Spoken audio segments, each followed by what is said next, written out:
அன்பார்ந்த இனந்தரமை யூடியூப் நேயர்களுக்கு வணக்கம். இதுவும் ஒரு முக்கியமான பதிவு தான். மனித வாழ்க்கையில் விதியை வெல்ல முடியுமா? விதியை வெல்ல முடியாது. இதுதான் விதியை வெல்ல முடியுமா என்று சொன்னால் வெல்ல முடியும். அதுல மாற்று கருத்தெல்லாம் கிடையாது. அப்ப ஒரு குறிப்பிட்ட மனிதர்கள் சாஸ்திரப்படி குடும்பத்தை விட்டு பிரிஞ்சிருக்கணும்னு ஒரு விதி இருக்கும். சாஸ்திரப்படி ஒரு குறிப்பிட்ட நட்சத்திரங்களில் பிறந்தாலும், குறிப்பிட்ட நட்சத்திரங்கள் தான் நம்ம ஜோதிடத்துல நட்சத்திரங்கள் தான் 27 நட்சத்திரத்தோடைய ஒரு ஆதிபத்தியம் உடையது. அப்ப ஒரு அசுவதி நட்சத்திரத்துல போய் பிறந்தாலோ, ஆயில்ய நட்சத்திரத்துல போய் பிறந்தாலோ, அனுச நட்சத்திரத்துல போய் பிறந்தாலோ, புரட்டாதி நட்சத்திரத்துல போய் பிறந்தாலோ,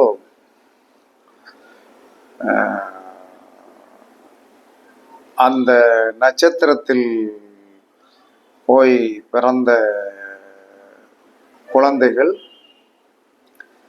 தகப்பனை விட்டு பிரிஞ்சிருக்கணும், அல்லது தகப்பன் தொழில் நிமித்தமாக பிரிஞ்சிருக்கணும்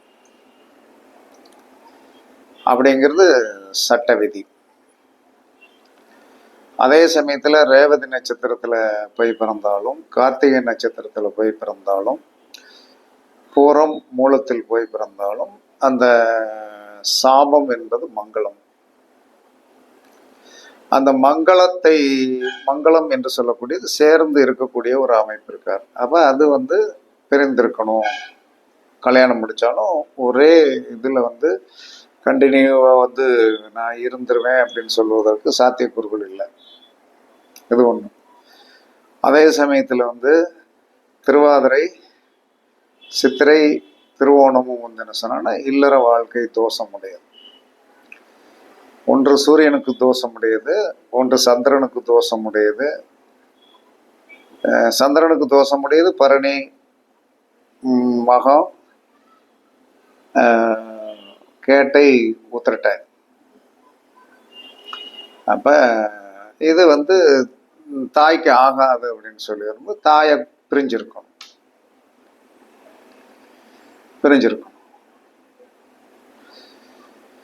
அதற்கடுத்து புதனுடைய தோஷத்துல என்ன சொன்னான்னா தாய்மாமனுக்கு தான் ஆகாது. புதனுடைய தோஷம் என்பது தாய்மாமனுக்கு தான் ஆகாது. தாய்மாமனுடைய நெருக்கங்கள் அதிகமாக இருக்கக்கூடாது. அப்ப குரு சாபம் பெற்ற நட்சத்திரங்கள் அப்படின்னு சொல்லக்கூடியது மிருகசீரிடம், அஸ்தம், உத்திராடம். இந்த 3 குரு சாபம் பெற்ற நட்சத்திரம். அப்ப என்ன சொன்னா குழந்தைகள் கல்வி ரீதியாக பிரிந்திருக்க வேண்டும் என்ற ஒரு விதி, அந்த சோகம் இருக்கணும்.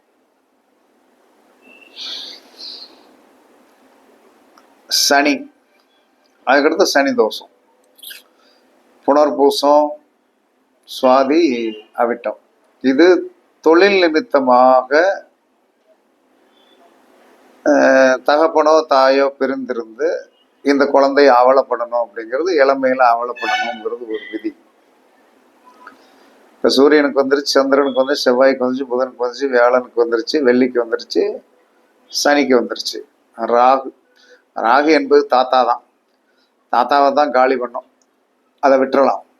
அப்ப இந்த கர்மாக்கள் வாழ்க்கையில் அனுபவிக்க வேண்டும் என்பது எல்லா மனிதனுடைய விதி.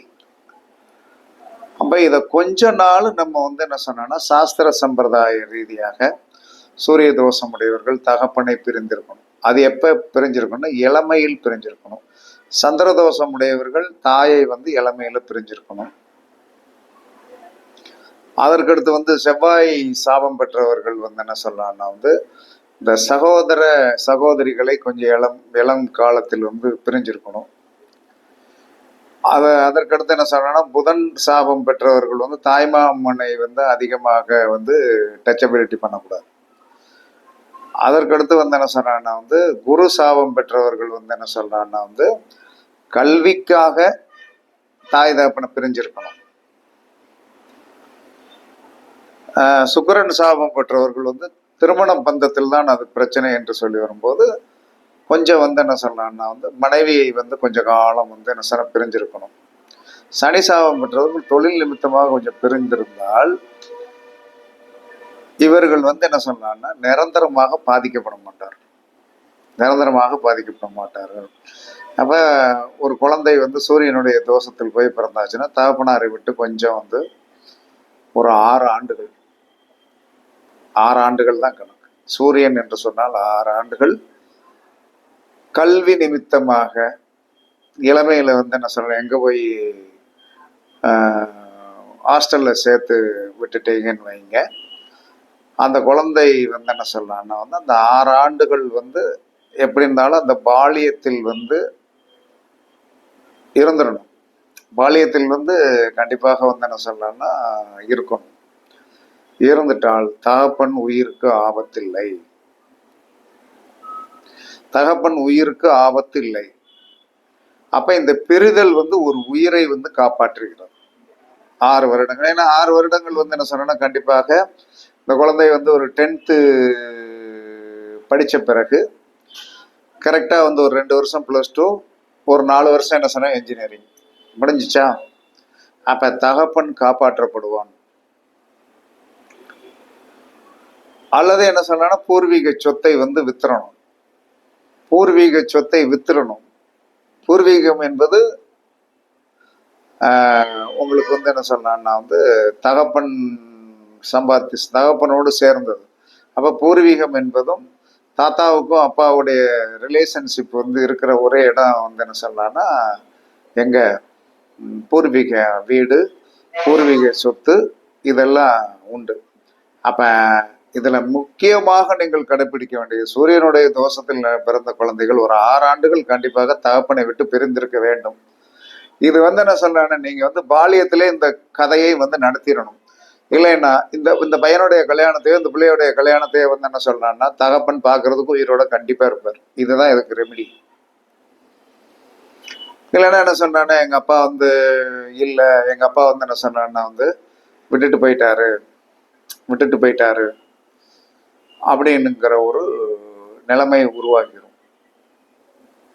சேர்ந்து இருக்கக்கூடிய ஒரு சூழ்நிலை வந்து விட்டால் இதே சந்திரனுடைய தோஷமுடைய குழந்தைகள் வந்து என்ன சொல்றான்னா வந்து 10th அப்புறம் சந்திரனுடைய தோஷமுடையவர்கள் அந்த 10th 10க்கு பிறகு ஒரு கண்டிப்பாக வந்து என்ன சொல்றான்னா வந்து ஒரு 10 வருடம் 10 வருடம்னா என்ன சொல்றான்னா +2 2 வருஷம், காலேஜ் வந்து என்ன சொன்னா அந்த மெடிக்கல் படிச்சு வந்து என்ன சொன்னா அதுக்கடுத்து பிஜி எல்லாம் ஒரு மாதிரியை கொண்டு வரும்போது ஒரு 7 வருஷத்துக்கு மேல போயிடும். 7 வருஷத்திற்கு மேல போயிட்டோம்னா தாயை பாதிக்காது. இல்ல ஓரத்துல இருந்து தாயும் வந்து என்ன சொன்னா என்ன செய்யணுமே இல்லை என் பிள்ளை அங்க படிக்குது நான் போய் சோறு வாங்கி போட போறேன்னு இருக்கக்கூடாது. இருந்தால் வந்து தாய்க்கு ஆப்பாயிரும். இதுதான் கர்மா. அப்ப செவ்வாய் சாபம் பெற்ற நட்சத்திரங்களில் யாரும் பிறந்து விட்டீர்கள் என்று சொன்னால் அதற்கடுத்து உங்க வீட்டுல வந்து என்ன சொன்னா குழந்தைகள் இருக்கிறது, குழந்தை இருக்குது அப்படின்னா வந்து அந்த செவ்வாய் சாபம் பெற்ற நட்சத்திரத்துல போய் பிறந்தவங்களுடைய ஆதிபத்தியத்தில் உடன்பிறப்பு பாதிக்கும். அப்ப கொஞ்சம் இளமையிலே வந்து என்ன சொல்லலாம்னா கல்வி ரீதியாக நாம் வந்து வெளியே வந்து கொஞ்சம் இருந்தால் அந்த இளைய சகோதர ஸ்தானம் பாதிக்காது. இந்த பூமி சார்ந்த விஷயத்தில் இருக்கின்ற பங்குவாக பிரச்சனைகளில் வந்து பிரச்சனை வராது. பின்னாடி மாங்கல்யத்தில் பிரச்சனை வராது. கல்யாண வாழ்க்கையில் பிரச்சனை வராது. கல்யாண வாழ்க்கையில பிரச்சனை ஒரு பக்கம் நீங்கள் வந்து என்ன சொன்னா இதுதான் கர்மா என்று தெரிந்த பிறகு நீங்கள் வந்து என்ன சொன்னா அந்த பாதிப்பை நீங்கள் வந்து வலுவாக இருக்கின்ற காலத்தில் நீங்கள் வந்து என்ன சொன்னா ஏற்றுக்கொள்ளணும். இப்ப கல்யாணம் முடிச்ச பிறகு கல்யாணம் முடிச்ச பிறகு என்ன சொன்னான்னா வந்து ஒரு வீட்டம்மா விட்டுட்டோ அல்லது வந்து பெண்கள் வந்து தொழில் நிமித்தமாக வீட்டுக்காரரை விட்டுட்டோ போக வேண்டிய ஒரு சூழ்நிலை வரும்போது தான் நாங்கள் ப்ராப்ளம் வரும், குழந்தை குட்டிகள் ஆகி போயிடும், இல்லாத தன்மைகள் வந்துடும். அப்ப இதுல வந்து நம்ம வந்து கர்மாவை வந்து இப்படித்தான் வந்து சரிபடுத்தி கொள்ளணும். அதற்கடுத்து புதன் தோஷமுடைய குழந்தைகள் வந்து பிறந்துருச்சுன்னா கண்டிப்பாக தாய்மாமா வீட்டுல போய் வந்து ஒரு நாள் இரவு கூட தங்காதீங்க. நல்லது பொழுது அதுக்கு பிறகு வந்து ரொம்ப வந்து இன்க்ளூடிங்கா நீங்க போனீங்கன்னா இந்த குழந்தைகளுடைய கல்வி வந்து கண்டிப்பாக பாதிச்சிடும். நினைச்ச கல்வியை படிக்க முடியாது, நினைச்ச கல்வியை படிக்க முடியாது. அதற்கடுத்து குரு சாபம் பெற்றது அப்படின்னு சொல்லி வரும்போது என்ன சொன்னா, குரு சாபம் பெற்றது அப்படின்னு சொல்லி வரும்போது அங்க என்னன்னா வந்து குழந்தைகள் வந்து குழந்தைகள் அப்படின்னு சொல்லக்கூடியது குடும்பத்தை பிரிந்திருக்க வேண்டும் என்று சொல்லக்கூடிய ஒரு ஆதிபத்தியம் தான். அவ அதுவும் என்ன செய்யணும் அப்படின்னா வந்து கல்விக்காக வந்து என்ன சொல்லலாம்னா வெளியே போயிடுவது நல்லது. கல்விக்காக வெளியே போய் வந்து அந்த பாலியத்தை வந்து கழித்து விட்டு வரும்போது நட்சத்திர ரீதியாக நடக்கக்கூடிய தோஷங்கள் நடக்காது. நாளைக்கு இந்த குழந்தைக்கு வந்து பிறக்கின்ற குழந்தைகளோ இந்த குழந்தைக்கு பிறக்கின்ற குழந்தைகளோ பாதிப்பு தன்மைகளை அடையாது. இவர்கள் வந்து இவர்கிட்ட வந்து என்ன சொல்றாங்க, இந்த குடும்பத்தில் வந்து குருசாபம் பெற்றதுனால் வந்து என்ன ஆதிபத்தியத்தை வந்து இவர்கள் அடைய வேண்டும் என்ற விதி இருக்கிறது என்று சொன்னால் அப்பா அம்மாவை எதிர்த்து ஒரு செயல் செய்யணும், அது திருமணம் சார்ந்த விஷயத்தில். அப்ப என்ன சொல்றான்னா அந்த இளமையில் வந்து நாம் வந்து என்ன சொன்ன கல்விக்காக குருகுல வாழ்க்கை என்று சொல்லக்கூடிய ஒன்றை வாழ்ந்து வீட்டுக்கு வந்துட்டோம்னா நமக்கு அந்த இது வந்து கர்மா கழிஞ்சு போகுது. அதுக்கடுத்து சுக்கிரன். அப்ப சுக்கிரனுடைய ஆதிபத்தியம் அப்படின்னு சொல்லி வரும்போது திருமண வாழ்க்கையில் வந்து பிரிந்திருக்க வேண்டும் அல்லது தொழில் நிமித்தமாக வந்து இருக்க வேண்டும் என்று சொல்லி வரும்போது என்ன சொன்னா ஒரு 17 வயசுக்கு மேல என்ன சொல்றான்னா வந்து நாம் வந்து என்ன சொல்றோம் வெளியே வந்து கொஞ்ச நாள் வந்து என்ன சொல்லலாம்னா கல்விக்காக நீங்கள் போய் வெளியே இருக்கும்போது கண்டிப்பாக உங்களுடைய திருமண வாழ்க்கை வந்து கண்டிப்பாக பாதிக்கப்படாது. உங்க அப்பா அம்மாவுக்கு வந்து திருமண வாழ்க்கை கண்டிப்பாக பாதிக்கப்படாது. அப்ப சனி தோஷம் என்பது சனி தோஷத்துல ஒரு குழந்தை பிறந்து விட்டது என்று சொன்னால் தகப்பனார் கண்டிப்பாக வந்து தொழில் நிமித்தமாக வெளியே போயிடணும். அப்ப தகப்பனார் வந்து தொழில் நிமித்தமாக வெளியே போகணும், இல்லைன்னா தகப்பனாரை வந்து கண்டிப்பாக இறப்புக்கு வந்து உள்ளாக்கிவிடும். இதெல்லாம் நடந்த விஷயங்கள் தான். அப்ப ஒரு விதியை எப்படி மாற்றுவது என்பது என்ன விதியை மாற்றுவதற்குண்டான ஆதிபத்தியம் என்பது நாம் என்ன ஆதிபத்தியமுடைய கர்மாவில் போய் பிறந்திருக்கிறோமோ அந்த கர்மாவுக்குண்டான ஆதிபத்தியத்தோடு சேர்ந்து வந்து என்ன சொன்ன இருக்கக்கூடாது. அந்த கர்மாவோடு சேர்ந்த சூரியன்னா தகப்பன், சந்திரன்னா தாய், செவ்வாய்னா சகோதரம், புதன்னா வந்து தாய் மாமே, அதற்கடுத்து குருன்னா வந்து என்ன சொல்லலாம்னா வந்து கல்விக்காக வந்து இது பண்றது. அதுக்கடுத்து என்ன சுக்கிரன்னா வந்து என்ன சொல்லணும்னா திருமண பந்தம், சனின்னா தொழில், ராகுன்னா வந்து என்ன சொல்லணும்னா தாத்தா. சில பேர் வந்து என்ன சொல்றாங்கன்னா வந்து ராகுவுடைய தோஷமுடைய நட்சத்திரத்துல போய் பிறந்தாச்சுன்னா என்ன சொன்னா தாத்தாவுடைய வீட்டுல இருக்கக்கூடாது, தாத்தாவோடு சேர்ந்து அடிக்கடி வந்து என்ன சொன்னா கொஞ்சம் கொலாவக்கூடாது. அப்ப தாத்தா வந்து பேரனையோ பேத்தியோ பார்க்கணும்னு இயங்கக்கூடிய ஒரு சூழ்நிலையை உருவாக்கணும். எப்பயாவது வந்து என்ன பார்க்கக்கூடிய ஒரு சூழ்நிலையை உருவாக்கினா தாத்தா ரொம்ப நாளைக்கு இருப்பார்.